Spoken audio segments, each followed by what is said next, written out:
other shows we have for you to enjoy at myclassicradio.net. The Avengers was most certainly not a household name in South Africa prior to the radio series.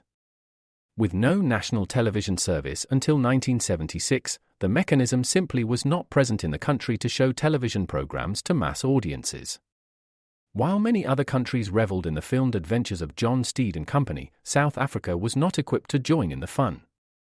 The series took Britain by storm and made a major impression in the American markets, being that greatest of rarities, a British series given a network transmission slot. However, as a filmed series, rather than a videotaped one, The Avengers was able to gain a modicum of exposure in South Africa through film rentals. Come and listen at myclassicradio.net.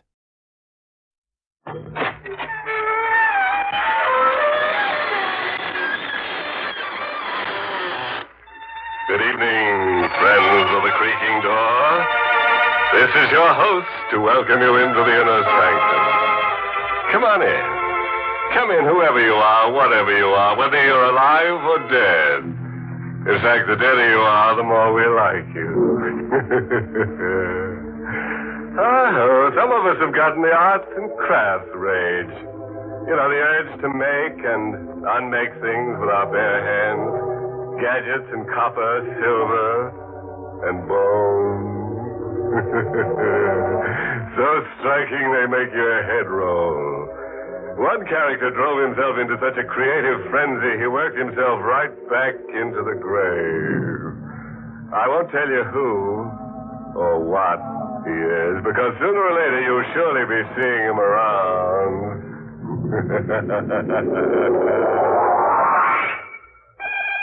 And now for tonight's torment. Killer at Large. Tonight's drama is the story of the short and unhappy life of a fugitive whose sullen face stares at us from hundreds of police posters. Read one. Mark Stribling wanted for murder. Warning. This man is armed and dangerous. Is he guilty? Let's get our answer from Mark Stribling. Not guilty. I was framed, but good. Could happen to anybody. Come home unexpectedly to the wrong kind of wife. Your key's hardly in the door when there's a scream and a shot. Helen! Helen! But it's all over for Ellen. And for you, too. The killer's gone down the fire escape, and so you're the patsy. It's the perfect crime for the guy who pulled it. Your gun was used. The world knew there'd been bad blood between you and the missus. And there's an insurance angle. Mrs. Stribling is worth $10,000 to you dead. The cops won't forget that. There's enough circumstantial evidence to burn you. So you run. You don't face the music. You don't dare. You hide and drift all the time looking for Mr. Other Man. I found him. 6 months and 10,000 miles later in a tourist town over the border. I found him in a club called the Casa Real. I got behind him and rammed a gun into his back. Who? Guess who, Davis? Don't turn around and don't stop smiling. Stribling in person. I got a message for you from Mrs. Stribling. She wants you to join her as fast as you can go. Stribling, no, don't.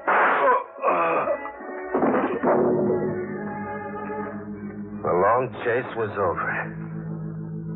I'd gotten my man. I ditched the gun and got away without being identified. I'd won, and I'd lost. I was really wanted for murder now. I got off the streets into another club, one with a jukebox that talked United States this time. I wanted to forget murder. I wanted to find a girl and find something to laugh about. And then one came in the door, a real looker. I watched her come right at me, like she'd picked me, just as I'd picked her. Hello. New York? Frisco. Stribling's the name I use. And you? Maxine. fancy name. Can I buy you something? Coffee. Black. Black coffee for the lady, amigo. Thanks. Now, can I sell you something? Well, it depends. What are you selling? Blind packages, like this one. For you, special. And don't be fool enough to open it here. Fool enough? What's in it? Your hammer's in that package. The one you use nailing up coffins. In other words, Stripling, your gun. Is this some kind of gag? No. Where'd you get the gun from? Out of the ash can I saw you throw it in. Why? That's a long story. Why? I want somebody to confide in, somebody I can trust. Trust with what?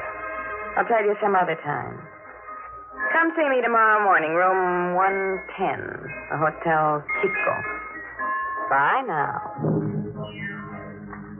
I didn't wait for tomorrow morning.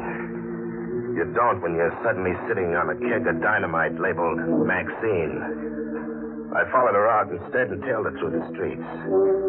I didn't have to tail her far, just about 10 blocks to a club I recognized. The Casa Real. I'd run out of it only an hour ago, with a smoking gun in my hand.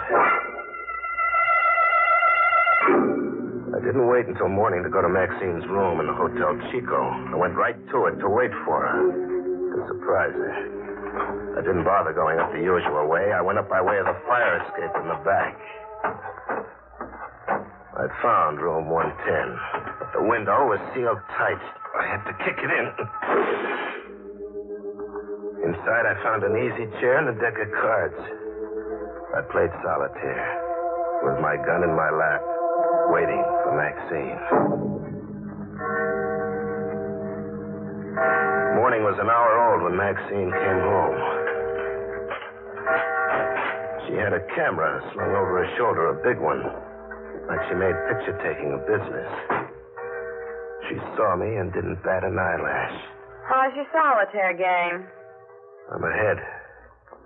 Don't you come home nights? I work nights. What at? With this camera, I've got the picture-taking concession in the Casa Real. You saw me shoot somebody in there? I did. Then you followed me out. That's how you came to fish my gun out of that ash can, huh? That's right. Why'd you really trail after me? To return the gun? To get an idea across to you. What idea? That I own you from now on. Body and soul and gun. Here's my life insurance policy. A picture? Pop your eyes over it, killer. It's my life insurance and your death warrant. You were fast on the trigger in the Casa Real last night, but I worked with a fast camera lens. How many prints of this have you got? Just the one you're holding. Doesn't flatter me. Where's the negative? In an envelope addressed to the police. To be delivered if. If what? If a friend holding it doesn't see me around for a while and gets to think I've been murdered for taking pictures. What are you after? Money. Ever dream of having all the money in the world? Not enough to lose any sleep. Where do we get all this money? Deep into the interior. And from there, a week's climb on foot with a mule pack. Climbing Monte Muerto. Monte Muerto? That's a lot of climbing. The mountain goes up 14,000 feet. We'll climb it. Who's got all that money up there? An old hermit. An American originally. Ever hear of Teacher Jonas? Never. Neither had I until I went to a library. Teacher Jonas was a multi-millionaire Oklahoma oil man once. Back in 1914, before we were born, oil poured for him like rain from heaven. And then a plague killed his family, his wife, his mother, his daughter.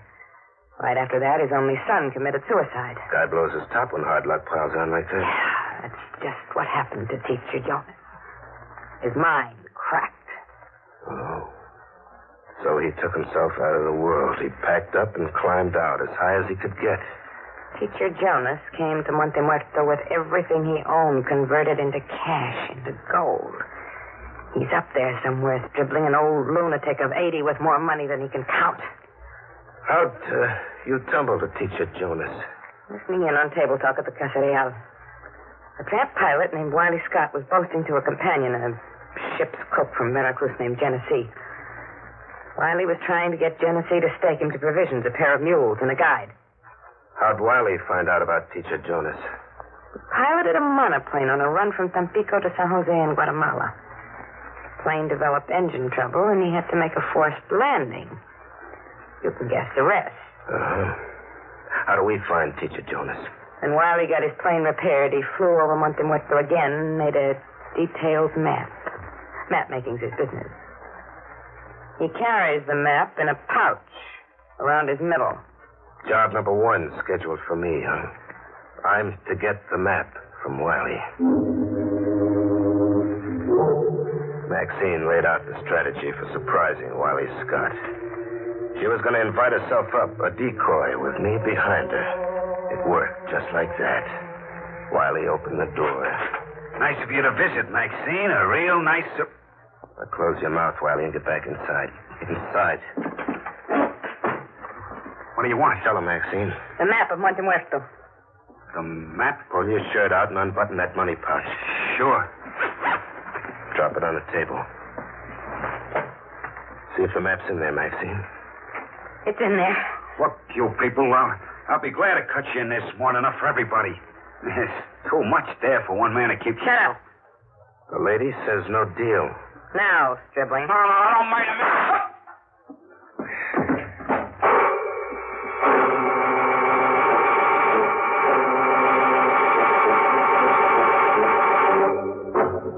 Now, picture that, will you? Since Maxine became a camera fiend, Stribling's become a horribly negative guy. She caught him acting the killer and liked the show so much she ordered a repeat performance on Wiley Scott, the treasure of Monte Muerto. Now she's got him climbing the highest mountain. But let Stribling tell us what gives, besides his mind, as he bushwhacks his way to the peak of Monte Muerto. We were about a day out with the wind in our faces, maybe 4,000 feet up Monte Muerto with 10,000 more to go. We had 2 mules along packing provisions. We also had a guide we bought ourselves in a village, a local character named Stefano, whose face spelled trouble. We needed him for map reading, but he'd need watching. Senor Stribling. Yes, Stefano. The wind blow like a hurricane. Better we camp here. And lose time? What's wrong with a little wind? Stefano's right. If we try circling that ledge, the wind will blow us off the mountain, mules and all. We'll make camp here. In this marsh? Better than the ledge. At least here we're not exposed. Try telling that to the snakes. We'll build a fire. Make camp, Stefano. Si, senorita. The order of the day, huh? Get used to taking orders. And don't ever point your gun my way by mistake. Killing me is like committing suicide. We made camp and got a fire going. And within an hour, the wind let up as suddenly as it began. Monte Muerto was like that. And then, riding out with the wind as it blew up trail toward the peak, came a shout. Hello! Hear that, Maxine? Somebody calling to us from down trail. Let me listen. Hello! One thing, we haven't got the mountain to ourselves. That voice. I've heard it somewhere. Can you make out where and who? Yes. It's that ship's cook from Veracruz. Genesee. The one Wiley Scott was trying to get a steak from that night in the Casa Real. Must have seen the smoke rising from our fire. What do you suppose Genesee's on the mountain for? One guess. He pumped Wiley Scott like you did, huh? And he's out to make it in his own, like we are. But he doesn't make it, eh, Maxine? When he appears, you order me to give him what Wiley got. No. Not when he appears. Not with Stefano here watching. You go down to Genesee instead. I hurried through the brush, and then after a ways, I slowed down, stalking like a hunter stalks. There was no sound now except birds screeching. No sound of Genesee. And then, all of a sudden, I heard all the sound Genesee had in him. He was screaming somewhere on the trail, screaming like a guy gone crazy with fright. I cut in the direction of the screams as fast as I could go. I reached to where Genesee figured to be. But there was no Genesee. Only a pack mule at the edge of what looked like a shimmering bed of hot sand. Quicksand. It looked like Genesee had fallen in. All that was left of him was a hat sitting on the edge. But as it turned out, that was what Genesee wanted me to think.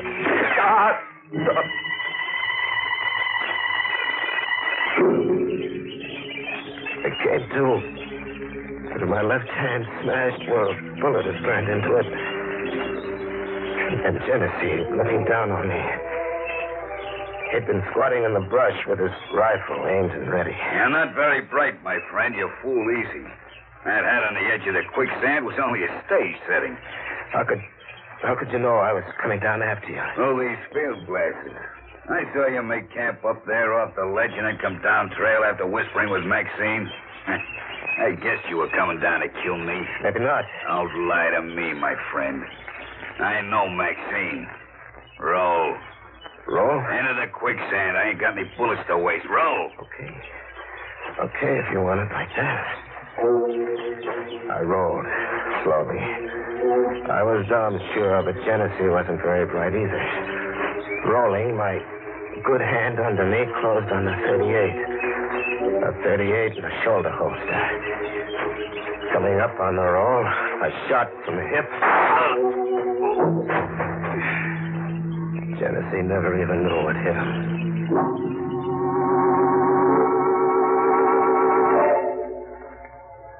I got back to camp. Maxine was all smiles. She washed my hand and tied it up. Then we all turned in for the night. The last thing in my ears was Stefano snoring. And then the fever throbbing in my hand rose to my head and I passed out.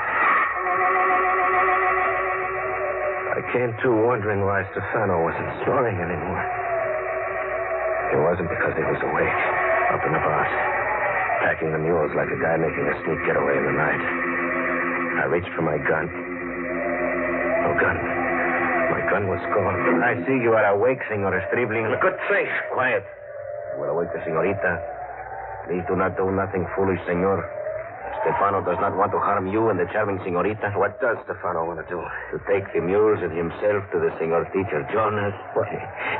What do you know about Teacher Jonas? As much as you do, senor.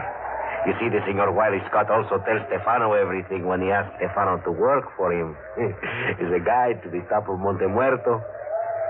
Adios now, Senor Stribling. I have a long way to go. Stefano had left us to what seemed sure death. Either starvation, one of those sudden quicksand beds, an animal, or a snake. But we kept pushing on, Maxine and me. 3 nights and 2 days. With Maxine breaking into laughing jag after laughing. Now what's so funny? You. The tender way you're keeping me alive and I've got to keep you alive. even if it kills you to do it. You hate me, don't you, Stribling? I'll give you one guess.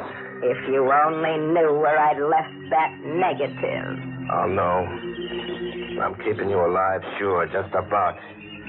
But that mud water you've been drinking and the rotten food, you'll catch yourself a fever on it sooner or later, and then you'll talk. You'll rave with fever, and before you know it, you'll let on where you left that negative.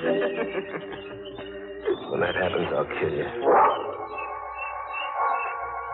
But I had an exclusive on fever. My head was swimming in it. My hand. The hand Genesee shot, I wanted to cut it off. And then what seemed a half day from the peace, we ran into Stefano again. Maxine saw him first. Look. Where? Up there, hanging from the tree. What? Stefano. It was Stefano, strung up by the neck and grinning like he knew the joke was on him. I cut him down. The $64 question of who strung Stefano up was answered in a note pinned to his clothes. What does the note say? I'll read it to you. You're next, Stripling. And after you, our mutual Maxine. It's signed Wiley Scott. Wiley Scott? But I shot him through the heart and left him in the hotel closet.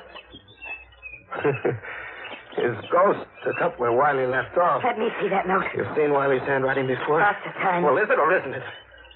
Yes. Wiley wrote this note. A dead man hung Stefano. You get to a point where you don't figure things out anymore. You don't think. You just push on like we did to the top. Or die. And then not much further to go. Smoke. Smoke coming from the chimney. Yeah. It's Teacher Jonas's hideaway. We made it. Almost. We got a good quarter mile yet. Sibling. What? Wiley's up there. Look through these field glasses you took from Genesee. See what I saw? Yeah. Wiley out front with a rifle standing side. We made it, but we're licked anyway. We show, and Wiley or his ghost shoots us down. No. We don't do it like that. I show. Wiley draws a bead on me. His eyes are on me. You find an approach behind him. With my bare hands? I only got one With hand. a rock. You kill Wiley with the biggest rock you can find. We tried it like that. Maxine stumbling into Wiley's view, then pulling a dead faint 100 yards away. Me crawling on my knees and stomach from the rear with a rock. I waited until Wiley bent over Maxine, and then I heaved.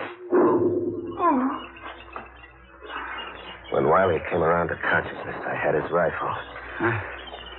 I lose again, I guess. How'd you come back to life? That day in my room.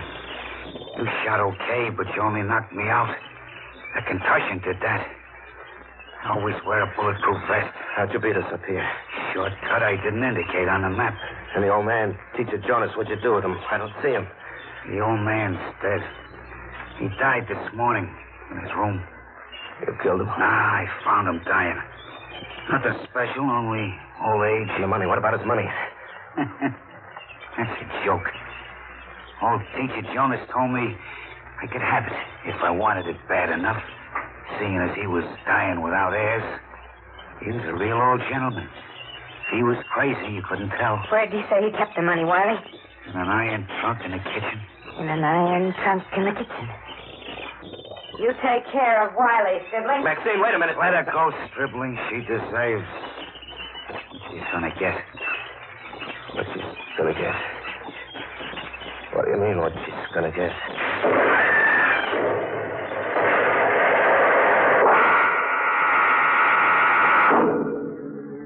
The house came down on Maxine. When the smoke cleared, Wiley told me what old Teacher Jonas had told him. A booby trap tooled into the iron trunk. Open the trunk to steal the money and blow yourself up. I'm here on top of Monte Muerto with Wiley Scott. That negative, no doubt, is in the hands of the police by now. They're probably sweating their way up here. The funny thing, I don't care anymore. I'm not worrying about being hung. There's pain shooting from my hand into every part of me. And you tell me, how many times can a man die?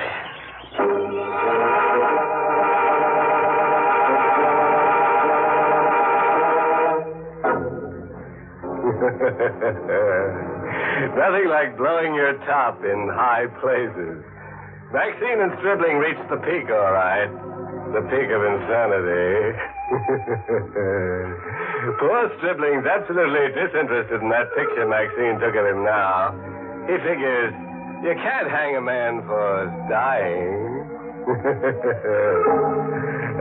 Moral? Oh, sure. I copied this dilly out of an old edition of Callahan's Catalog for Climbers. Quote, sometimes the road up leads underground.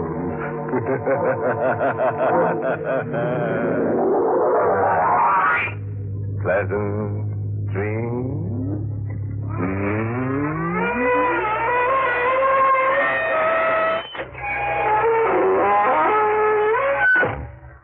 Inner Sanctum has been brought to you through the facilities of the United States Armed Forces Radio Service, the voice of information and education.